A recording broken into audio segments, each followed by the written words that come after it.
Go, Brian, I've got about 20 chicken legs. Do you want them? I said, yeah. I'd just sit there and just at the table. Well, how come no one else in Teesside knows that story? Only you and your dudes, you know, like, spoil with your shit bugs.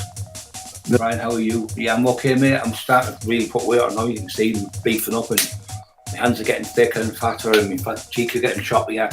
So the neck was horrendous. I was in a wheelchair for nearly 2 years, in that wheelchair for 2 years. They said, I think the hope was like very slim. I was going to walk again.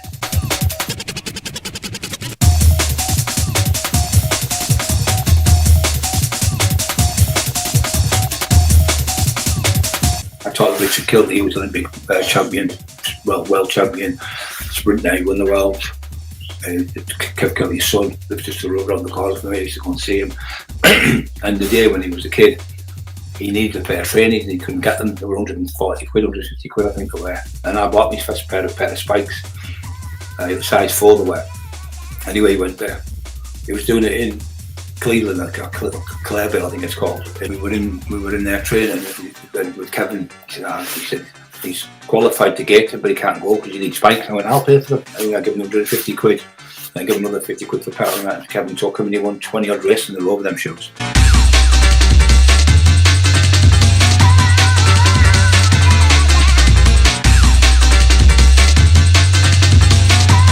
Last night we had to get a couple of people in last night, non-stop, constantly last night. It was to send me 250 texts. Tell the truth, Brian, tell the truth, Brian. Tell them that. Porky pies. I said, go and seriously go, I'm telling you now, go and get some help before you have a complete mental catatonic breakdown where you're sectioned on the mental health act, because you're just mentally ill, you're just completely mentally ill. Emma's getting arrested at 1 o'clock, Brian's getting arrested at 2 o'clock, they're both getting 16 years each. It's been the same shit for 6 years every day, so you try and ignore it, but you try to answer questions to nice people, and that Looney Tunes is on the thing. No one wants to know about you, Jamie. You've had your chance with me. You've had your, even with James English, you had your chance. You came to my house and James brought you in like, to come here.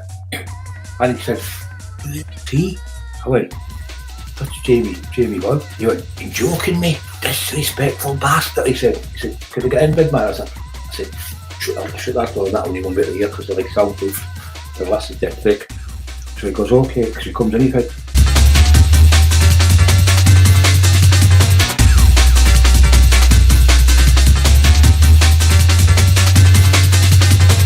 and really he disrespected you. Obviously you, and again, you got up it, doing that in your house and bringing that stuff. He said, I'm really disrespectful. You disrespect what he's done there. So what we had to do, he said, I can't do that in front of him, you know, because doing me head it'll wind me up. So I said to James, what I'll do is, we had Scrappy, God bless him, so we used Scrappy as a decoy. I said to Jamie, look, the dog will bite James because he doesn't know him.